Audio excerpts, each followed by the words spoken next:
sessions today, one this morning, one this afternoon, and each has 2 subdivisions in it, you might say. This is subdivision 1 with 4 groups competing in it. And it's really, you might call it the luck of the draw here in the women's compulsories.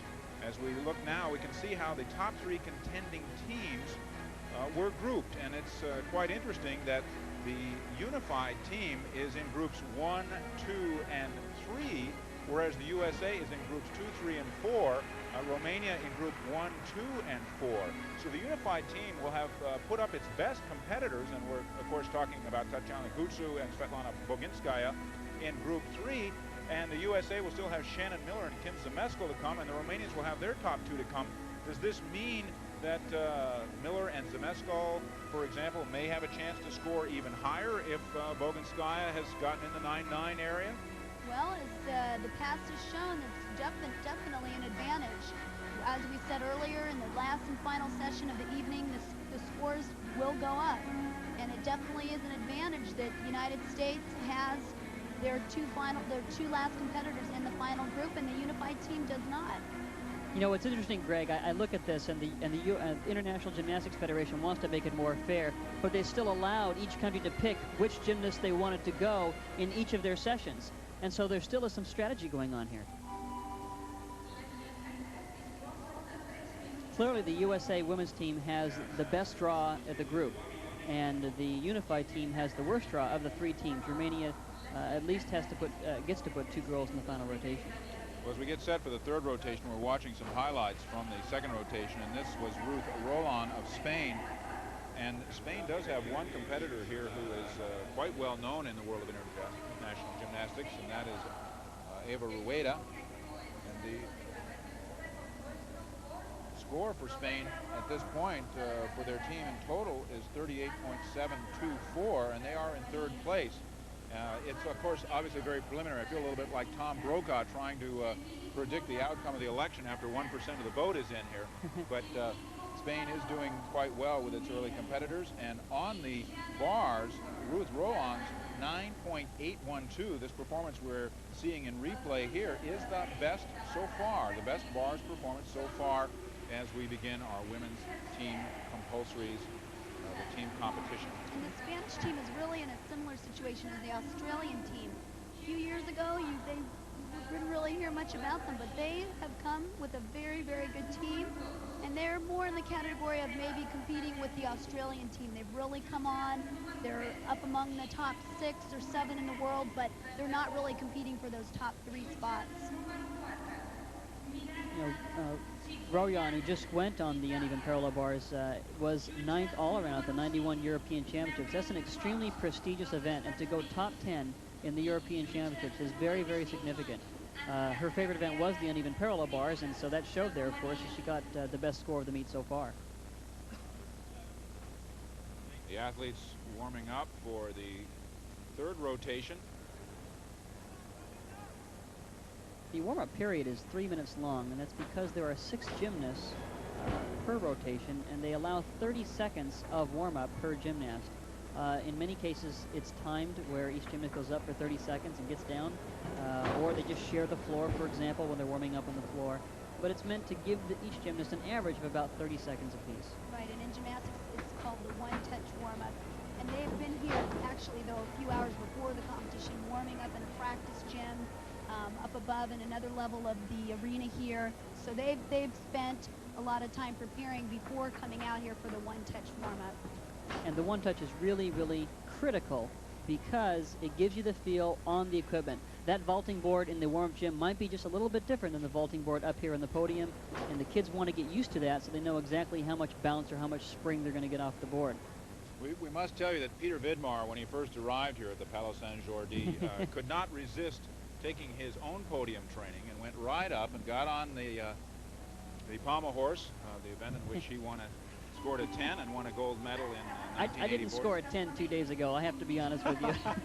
But it sure did feel good to be up there, and I sure do miss it. But you also had some very strong comments about the apparatus and the floor here. I did. The floor is made of a synthetic material, and it's quite slippery, I think. I've talked to the other athletes. They've been complaining And in a way, it's synthetic. It's like kind of tumbling in a leisure suit. I mean, it really is slippery, and you've got to get used to this so that you can find out how your landings are going to go based on the slipperiness of the mat. Well, this is Rosa Galieva of the unified team. The third rotation beginning for her. She is getting set for her vault. We have seen spectacular routine so far from Galieva. The all-around scoring, she is in second place behind the Romanian Nikolica. Watch for the height off the horse and the distance away from the horse that she lands. Excellent vault. Excellent vault. It's deceiving because she's so small. I mean, she's really head height with the horse, but she gets a lot of lift right there as she opens up into her landing. Good distance.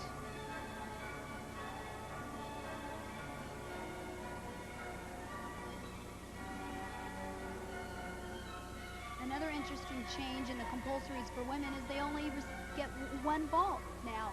In the optionals, you'll see the girls do 2 vaults. And when I was competing, we did 2 compulsory vaults, but this is a new rule, and they only perform 1 vault, which is similar to the men's competition. You know, as in men's gymnastics, for many times we always complain, said, oh, the girls have it easy, you know, because they get to do 2. And it's not fair, because when you do that first vault and you know it's all over and you didn't do as good a job as you could have, it's kind of frustrating to see the women's perform and get 2 chances. But we always compared it to a tennis serve. If we didn't get it in the box the first time, then that second time, you know, we knew you just had to make it through. Galieva's score, 9.812, only second best on the vault, and you saw her expression of frustration. This is Elena Grudnieva on the uneven bars.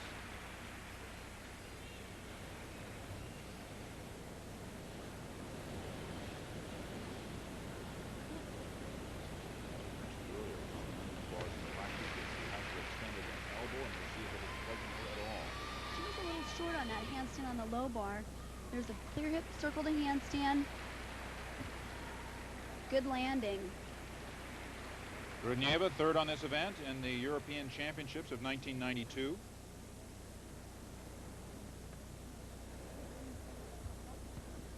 You have a pretty good sense yourself, Peter, when you get off the apparatus of what the score is going to be? I think for the most part, you know how good your performance was relative to the potential of the performance, but you cannot predict the score because you just don't know how it's going to go. When I get off, I can say, well, that was my best job, that was my best routine, and so I know where I'll get deductions if I get any. But you just don't know exactly what the score is going to be. The judges sometimes start high or they start low, and that's the frustrating part about our sport. Well, so far, the highest score on the uneven bars belongs to Ruth Roland, 9.812, as we wait for Grudnieva's score to come up.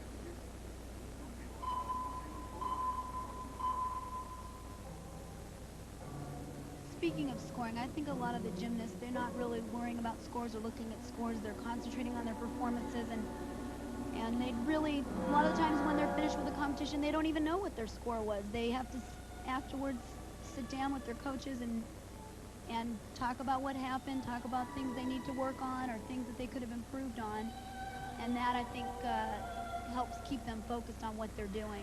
Well, obviously the unified team competitors are focused because, as they are doing on most apparatus, they are setting the pace. Grudnieva is now with a 9.850, the highest score on the uneven bars. And this will be Zhang Jia of China. And though the scores are starting high, you can almost guarantee that they are going to go higher throughout the day. So we're going to have some very high scores throughout this day. And the uneven bars for the Chinese is by far their best event. In fact, they are probably the best in the world on this event. Right to a handstand there. You know, as we talk, Julianne, about going up to a handstand, people don't realize sometimes how critical these handstands are, because if you go all the way up to a handstand, that's great, but if you happen to go just 1 degree over and fall back the other way, it's a complete, total break, a major, major deduction. And so to do a perfect routine, you have to almost flirt with disaster all the time. Exactly. And that's true. That's why a lot of times you won't see them go quite the handstand, because it's that fear of going over. And especially with all the adrenaline that these kids have. They go up there, they're all excited, they're pumped up, and if they just give a little extra effort than they're used to giving, they're going to go over the top on that handstand, and then they're in big trouble. Well, it's nice to hear that Julianne flirted with someone during her career. I thought she was only into gymnastics, so that she flirted with disaster. I'm glad to hear that, and it works too, because you got a 10. Well, how many 10s did you get in 84? Well, 5 total, but 3 on the uneven bars on the optional exercises. On the compulsory exercise, I think I scored a 995. Well, Greg, since gymnastics, I think she's flirted with baseball, with a baseball player, isn't that right? Married to Todd Zeal, third baseman for the St. Louis Cardinals. One and only. Well, disaster obviously couldn't get close to you. The score for Zhang Jia is 9.8. 9.8. And again, Grudnieva has set the pace for the unified team on the uneven bars of 9.850. And this is Maria Nikolica of Romania.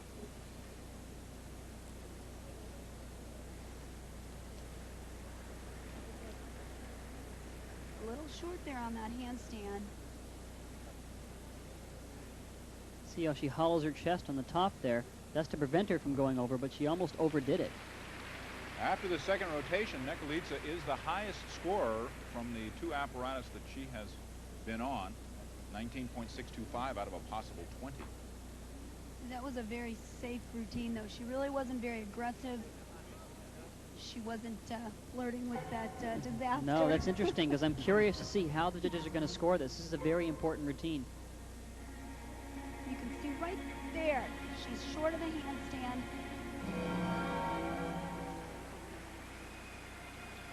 She does finish up with a nice dismount, laid out, and she holds on to that landing. So crucial, that landing, because for every step that you take, that's a 1/10 of a point.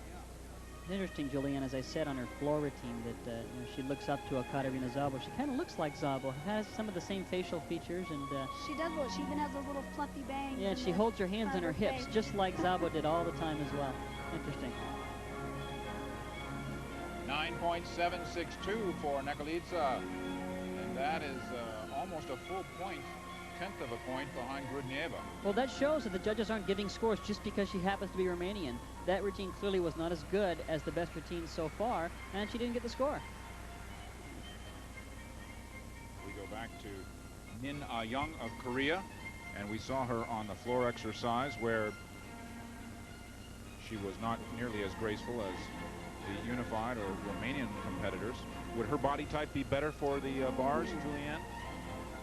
Well, right there, she just had a very, this is the move that we were talking about that a lot of the gymnasts have a problem with, that free hip, hacked half turn of the high bar, and she completely missed the bar.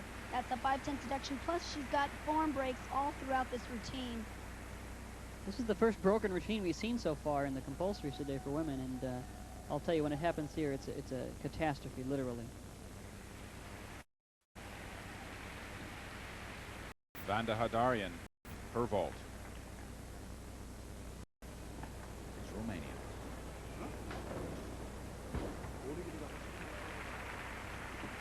That was a good vault. Not great height or great distance, but a nice, clean vault. Looks like she didn't quite get the boom that she needed off the horse to get exceptionally high. And what's interesting is she had a deeper pike than a lot of the other gymnasts, and which we talked about sometimes restricts the height and the distance from the horse. This, by the way, is the view of the gymnasts as Michael Jordan sees it. Yeah. Now there's an excellent view. You notice that she piked quite a bit on the pre-flight. I think she did it a little bit too much. She sacrificed some of the power on the vault. Now we're going to see what the judges are looking for. Sometimes the judges will say before, hey, let's really hit them if they don't pike, or let's really hit them if they don't get the distance.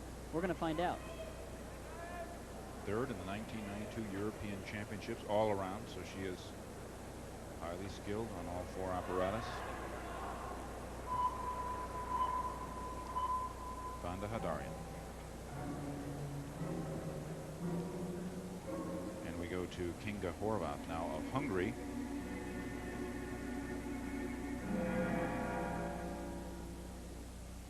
Getting set for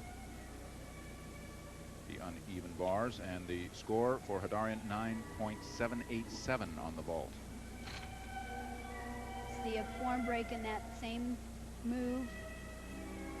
This is generally a very weak event for the Hungarian team.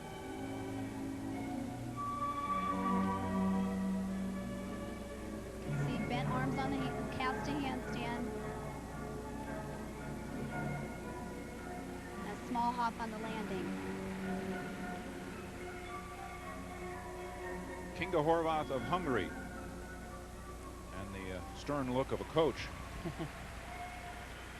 This is deadly serious time right now. Early in the competition, it's just there's a lot of tension in the air, and no one knows right now. They just don't know where the teams stand, what's happening. They don't know if these scores are good scores or not. They don't know if the scores are going to go up quite a bit, and so as a result, a lot of uncertainty in the air right now. 6 competitors on each team, and the top 5 scores are counted in the team total. In the compulsories today and the optionals, which will take place for women day after tomorrow. Tomorrow is the men's compulsories.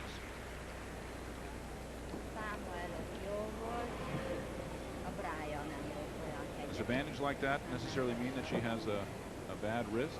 Not necessarily. A lot of the times, you know, you see the gymnasts, there's the grips that they wear. They're made out of leather. Sometimes they're actually made out of athletic tape. And the wraps they wear around their wrists secure the grips and sometimes protect their wrists from hitting the bar and injuring their wrists in that way. And many times that leather digs into the palms of their hands, and so they want to protect the hands as well so they don't get any torn blisters. Horvath's score was a 9.650, full 2/10 behind Grudnieva, who continues to be the pace setter on the uneven bars. And this is Panayotova of Bulgaria. And you can see again the form breaks, the bent legs, the toes aren't pointed. Little better finish. Nice high dismount though, but that hop's going to cost her again. She tries to go all out on the dismount, gets the height, but doesn't prepare adequately for the landing and then takes a hop, and that's just a gimme. You know, when you take a hop, the judges simply have to deduct. It's not up to their discretion. It's obvious. You can't give away things like that.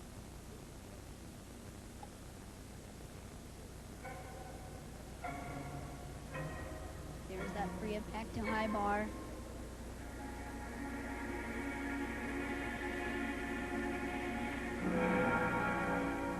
You can see the slight form breaks, her legs coming apart. She finishes up here with a nice dismount. But you can see her body's forward and she hops on the landing.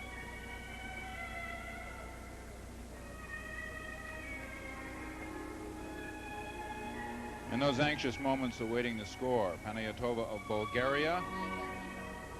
Grudnieva with the 9.850 is the best on the uneven bars, and Panayotova is a 9.562.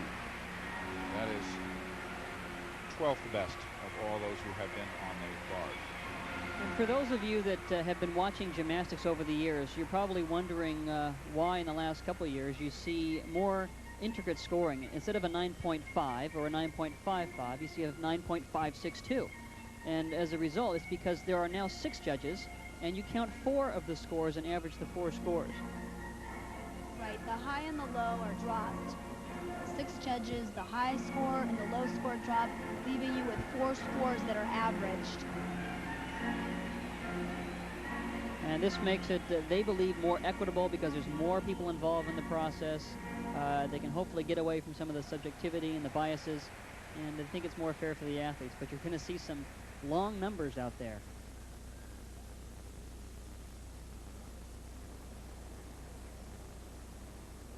Well, we're looking at Maria Nekolica, who has been the leader in the all-around, if you can call it that, out of the apparatus that she has performed on after 2 rotations. She has the highest scores of anyone. And now, as we look at the scorekeeping system, we learn that after 3 rotations, it has changed. Nekolica has dropped down to 3rd with 29.387. Hadarian, her teammate, is 29.299 in 4th. In 2nd, well, it's the unified team, Rosa Galieva, 29.424, and the leader is Elena Grudnieva, 29.437. And to think back to just a week ago when she had the look of a competitor who thought she wasn't going to be competing at all after hyperextending her elbow in her first training session in Barcelona. This is significant to have them both ahead of the Romanians, because the Romanians are out here to win, and right away they're starting off a little bit down. And let's see how they pick up down the road. From Germany, Gabriela Weller, or Veller.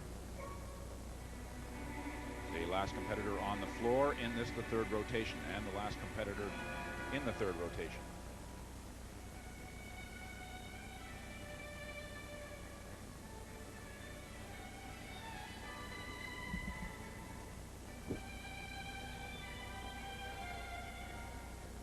Here's that turn we keep talking about.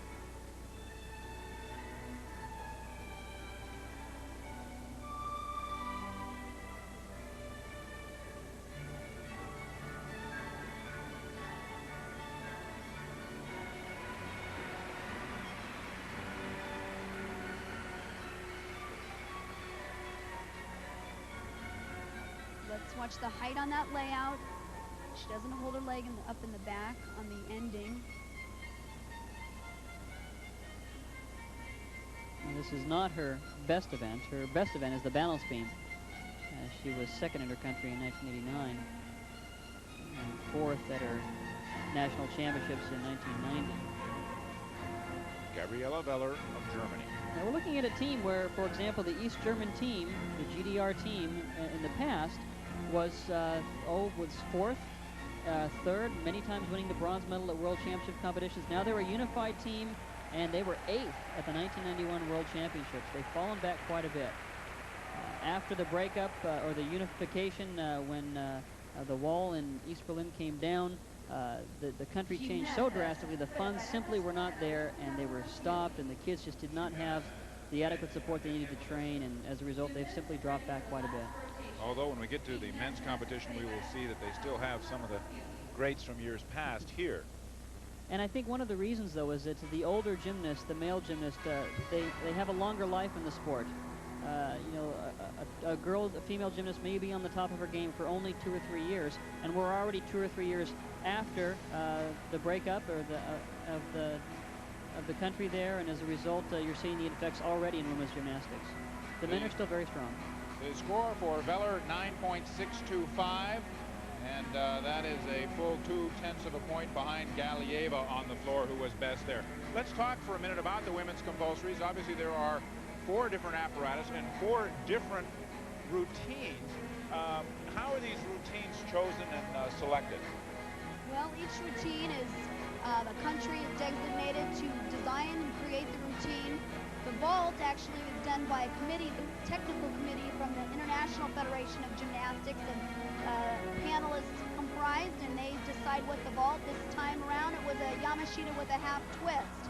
The uneven bars were designed by the United States of America. The balance beam was actually choreographed by the Czechoslovakians. And as we said earlier, the flexercise was designed by the Romanians. And then, of course, going into 1996, that's going to change. The committee, again, will do the vault. A team of USA and Romania will get together and create the bar routine, and the unified team, officials from the unified team, will create the beam routine, and then Bulgaria will create the floor routine. Again, there was some speculation that the compulsories might be dropped from gymnastics competition, just as the compulsory figures were dropped from figure skating. With a little more information on that, let's go back down to Wendy Hilliard on the floor with the Executive Director of the U.S. Gymnastics Federation, Mike Jackie. Wendy? Thank you, Greg. Mike Jackie, along with being the Executive Director of the Gymnastics Federation, is also the first Vice President for the FIG, and he's going to tell us a little bit about that vote in the compulsories. Mike? Well, Wendy, it continues to be brought up. The compulsory issue has been discussed now probably for about 10 years, and each election, or each time we have a vote, more people tend to favor the discontinuance of compulsories. We're right now at close to 50-50, even though it needs a 2/3 vote of the General Assembly to be withdrawn from part of our competition. Right now, it's almost 50-50 on the number of countries that want them and want to get rid of them. And there's a lot of reasons for this. I think probably the most compelling reason is the fact that it lengthens the competition.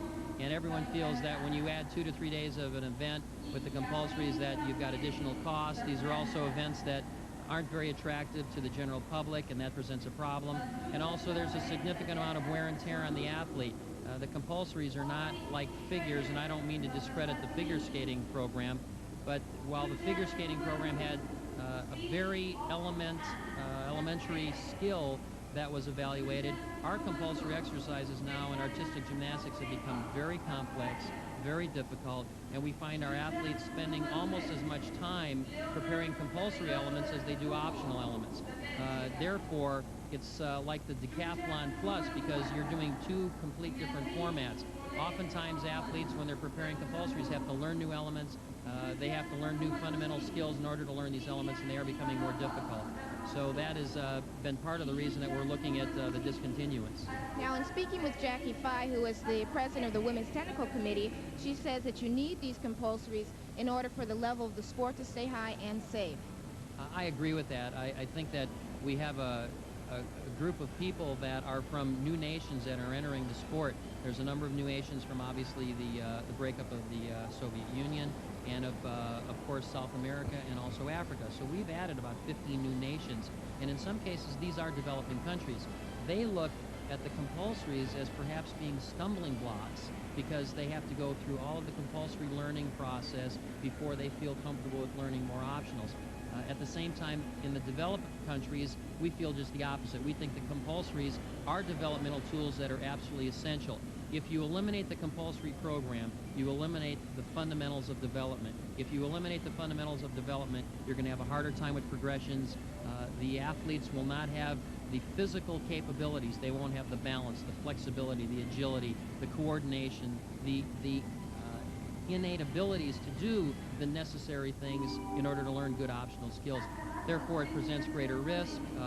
It maybe even tends to make the sport look a little like it's a circus, because you're only doing difficult skills and trying to do things that are attractive to the judges rather than skills that are artistically beautiful and elegant and picturesque. Well, Mike and Wendy, we're going to go away for a second. Mike Jackie, Executive Director of U.S. Gymnastics Federation. We have been watching Hei Zhu-mei on the balance beam. That was a replay of her routine in the third rotation, and she achieved the highest score so far, a 9.8. And interesting topic there with Mike Jackie and Wendy Hilliard about the compulsories, which have obviously been retained. And from a high view, we begin on the floor exercise with the fourth rotation. And this is An Myung-hwa of the People's Republic of Korea, that is North Korea.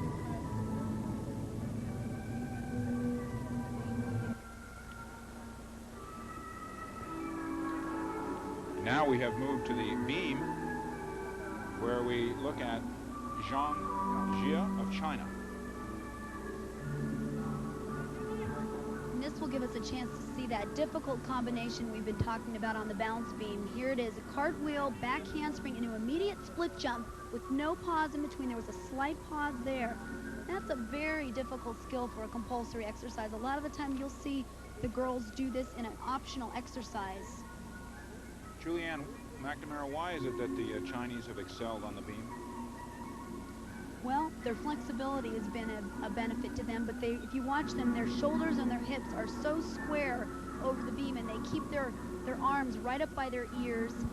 And I know that they practice and practice and practice on the balance beam more than any other event. You notice that the Chinese gymnasts here, the gymnasts that are on the team now, of course are slender, as are all the gymnasts, but they really stayed on the beam. They're not very bulky. You don't see huge muscular development in them, but that's also a hindrance when they get to the floor of the vault. And the Chinese typically have not been great vaulters or been great tumblers. And so they've got a real plus here on beam, and this is why it's a critical event for them to really do well to get the lead they need, for example, relative to the other routines on the other events. Zhang Jia, whose inspiration comes from a former star of the Chinese men's gymnastics team that Peter Vidmar knows very well, Li Ning. She says he is beautiful and he gives me spirit and energy. I think he gave a lot of spirit and energy to his men rivals as well. He sure did. In fact, Li Ning, I think, had the finest gymnastics performance of any male gymnast in the history of the sport in 1982, and that one performance at the World Cup in the all-around stands out, and he's known just for that. He had troubles in other competitions, including the Olympics in '84 and '88. But he's a national hero in that country, and when you're a hero to 1.2 billion people, you got a lot of people that admire him, just as Zhang Jia does. Li Ning, just elected to the Federation International of Gymnastics Men's Technical Committee. And he has his own clothing line. He gave me one of his polo shirts. Zhang Jia, 9.712. Her score on the beam. And that's an excellent score to start off for the Chinese team on the balance beam. The balance beam is by far the most difficult to compete on. It's referred to as the psych event in gymnastics. Well, the beam is only 4 inches wide, and of course everyone performs on it as if it were 4 feet wide. This is Nekolica, who after 2 rotations was the all-around leader, but has dropped back down to 3rd behind the 2 unified competitors, Galieva and Grudnieva. This is a great event for the Romanian team. I think in the workout sessions, Julianne, this is where we probably got the best impression of them. We just said, boy, these girls are rock solid. You know, you cannot make up for being out of condition on balance beam. It really is critical here. And the girls have been nailing their routines throughout the entire week before the games. And one of the reasons the Romanian team has always been strong is the fact that they are great beam workers. And this is her favorite event. Known for her quickness and jumping ability. In fact, her nickname is Daisy, after a Romanian television cartoon character, Daisy the Deer, which obviously deer is being quick and having great jumping ability, and she is endearing herself to the judges. She's setting up for her dismount, a round off, laid out backflip with a full twist. Very good. You know, she was the silver medalist at the individual event world championships in Paris just a few months ago. Tied for the silver medal, had a score of a 9.85 in optionals. She's going to need a good score here if she's going to be able to get into the finals, not only defeating most of her teammates, all but one of her teammates, but also many of the Soviets and Americans as well. As we look at Nekolica, we should say again, for those who are not familiar with the significance of the team competition, there are team medals awarded, but also the top 36 from the team competition, the compulsories and optionals, will qualify for the individual all-around, and the top 8 on each apparatus will qualify for the event finals. Now that's the top 36 with no more than 3 per team represented, and the top 8 with no more than 2 per team represented. And the score there for Nekolica, 9.737, and not as strong on the beam as Jumet, who had a 9.8 and has the best score of anyone so far. And now we get the major contrast with Min Ah-young of Korea. We saw her have a catastrophic performance on the uneven bars, so you can see the range of abilities. There's a press to a handstand that shows that's a strength move, a very basic strength move in gymnastics. She really did not have a lot of control in that as well. She barely went up to the handstand and came right back down. See how she does on this cartwheel back handspring. Ooh, it's a big deduction. That's a 5/10 deduction from a fall from the balance beam or any apparatus. Boy, what a rough meet after having fallen off the bars and now falling off beam. And this is just compulsories. This is a very difficult time for her, I'm sure. Well, if there is anything to mitigate this, it's that it's not the Seoul Olympics where she would be performing before her own country. That's true. But it's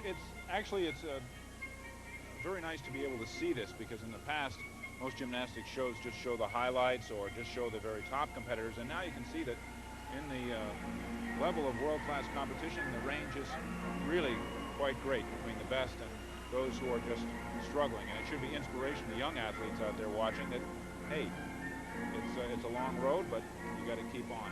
And this is the essence of the Olympics. This is what it's all about. I mean, as Baron Pierre de Coubertin said in the Olympic Creed, that the most important thing in the Olympic Games is not to win, but to take part. And here we are seeing this now. Someone who clearly will not win, but she's part of the Olympic experience, and she's frustrated but maybe she'll have another chance down the road, and this is the essence of sports. And she is no doubt paving the way for Korea to have better and stronger gymnastics programs in the future. Min Ah-young of South Korea. The highest score so far from Zhu Mei of China, 9.8. I'll tell you, as you see here, Coach patting her on the shoulder, it's frustrating as a coach as well, because there simply is nothing that you can do. He can say anything, and it just doesn't cheer the athlete up.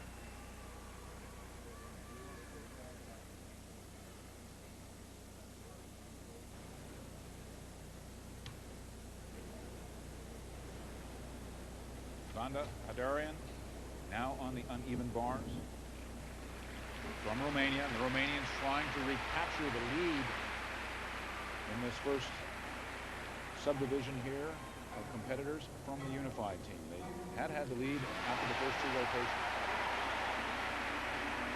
individually with Nekalica. That was an excellent bar routine.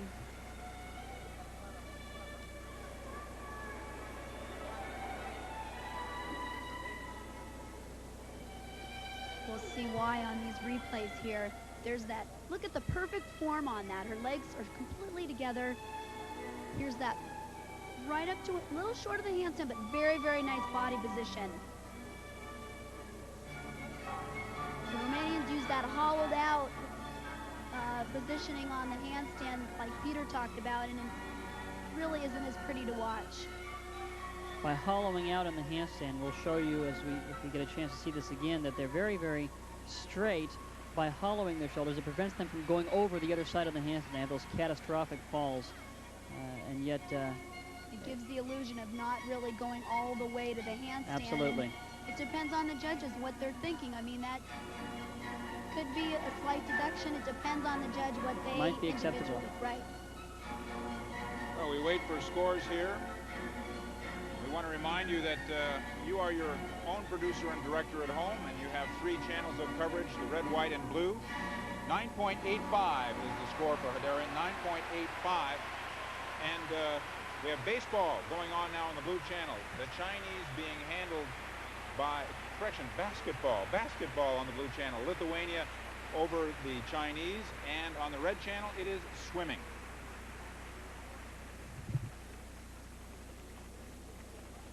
Rosa Galieva, who is number 2 in the all-around standings. Her final compulsory routine.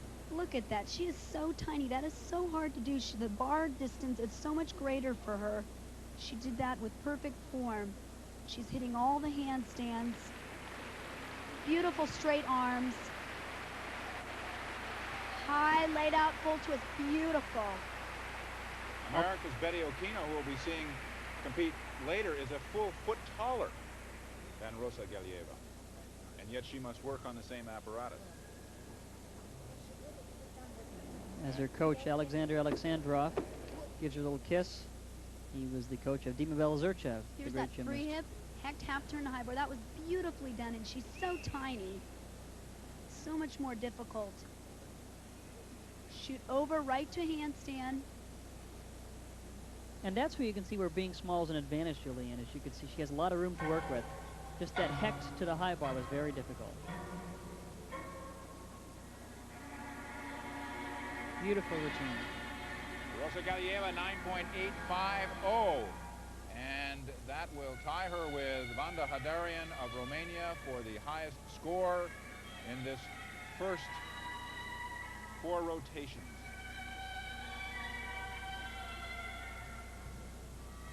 From Bulgaria, on the beam, it is Ayanatova.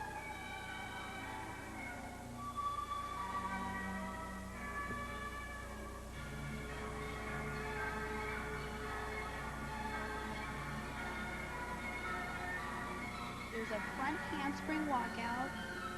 It's also a very critical move in this balance beam exercise.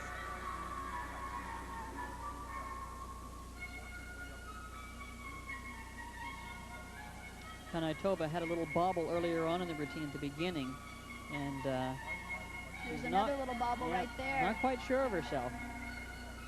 You can see that she's not nearly as deliberate, for example, as the unified team or the Romanian girls.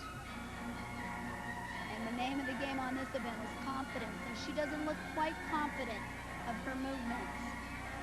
Setting up for her dismount, full twisting, laid out back flip, low, but a good landing. Kristina Panayotova of Bulgaria, and you get an indication of her relative ability from looking at her individual all-around scores from past World Championships in '89 in Stuttgart, 44th, and in the World Championship in Indianapolis in '91, 51st.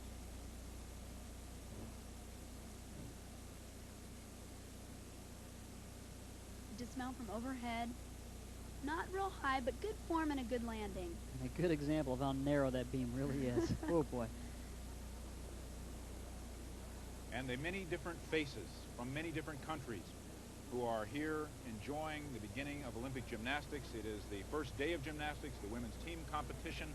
This is the compulsories, and we are seeing Panayotova of Bulgaria as she awaits with her coach her score 9.462 on the beam, and she has completed her compulsories with that. And there must be for everyone, once you've gotten through the compulsory, some sort of sigh of relief. Well, there is, because they have now 2 days, really. They have a full day of rest tomorrow to regroup, get excited, and get ready for the team competition.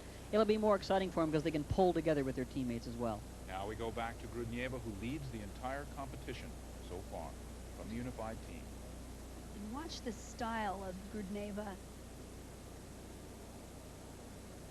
She has a similar style to Svetlana Boginskaya, also of the unified team. Very beautiful movements, full extension in their legs, in their toes.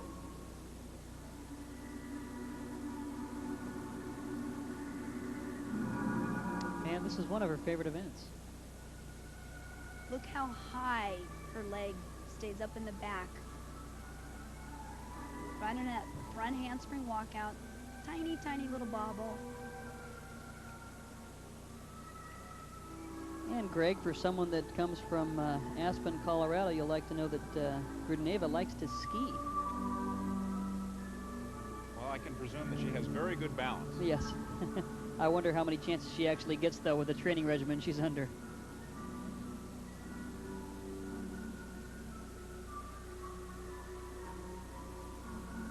She's setting up for her dismount here. She's only had really one slightly major bobble, and that was... There we go. Good landing on the dismount. She had a slight bobble on the full turn. But that should only be a 10th at the most. Yelena Grudnieva, and she needs a 9.85 to stay in the lead. Here's that cartwheel, back handspring. Look at the height on the jump, and no pause at all. There would be absolutely no deduction for that. That's the way that skill should be done. When we say the lead, we're not referring just to the balance beam. We're talking about from this entire group of 24 women who are here competing. She has been the highest scorer. And Grudnieva takes over as the best performer on the beam with a 9.812. And she is only second, though, in the all-around. Rosa Galieva, her teammate, is the best in the all-around. Out of a possible 40 points, a 39.274. So it has switched. It was Grudnieva after the third rotation with Galieva second, and then the Romanians in third and fourth. And now it is Rosa Galieva in first and Grudnieva in second. Silvia Martinez, her vault. This is the Spanish team, very distinctive uniform.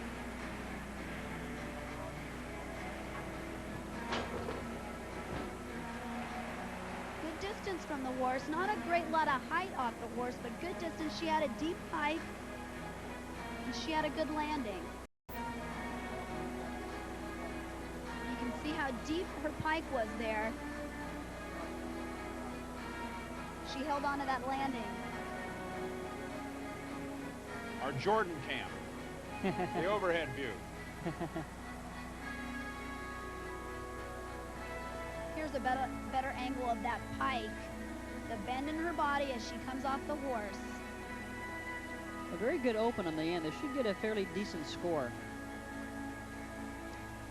And Julianne, you and I know that there's no better thrill than competing in the Olympics in front of your home crowd and having your entire country cheering for you at home. It's quite exciting, I'm sure, for her. 9.687, and she applauds. She's quite pleased with that. Silvia Martinez of Spain, and she's done a good job there because she has helped to boost the Spanish team score after this first subdivision of 24 women. It is the unified team who has scored the highest, 78.423, Romania second, Spain in third, and we will now watch in a replay on the floor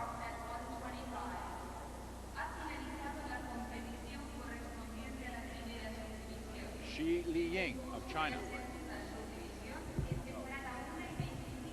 That was a very, very nice high, laid out full twisting back.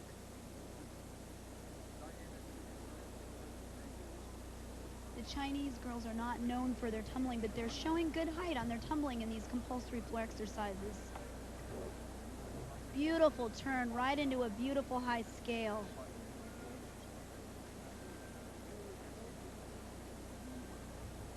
I mentioned earlier about how this floor is a little slippery. It's also not very bouncy. When I say bouncy, I mean that floors are manufactured of different materials throughout the world. For example, the one that is competed on in the United States has a 4-inch coiled spring underneath a thin sheet of plywood, followed by about 3 inches of very resilient and bouncy ethafoam, and then a carpet. Well, this floor is a little bit different. Instead of being 8 inches thick like the one back in the States, it's only about, I'd say, only 4 or 5 inches thick. And instead of using springs underneath the floor, they have these blocks of foam that, while it's still resilient, it's just not nearly as bouncy, for example, as the floor they have in the States. The American kids, both men and women, have had some trouble adjusting to the floor. And I think that many of the other countries are probably used to tumbling on a better surface and a bouncier floor. As a result, they're struggling a bit, and it's been tough for them to get used to it. And we'll see a lot more of those effects when we come into the optional exercises. Absolutely. This is Hei Zhumei as we watch a replay. Her score, 9.737, and that was for the fifth best overall on the floor.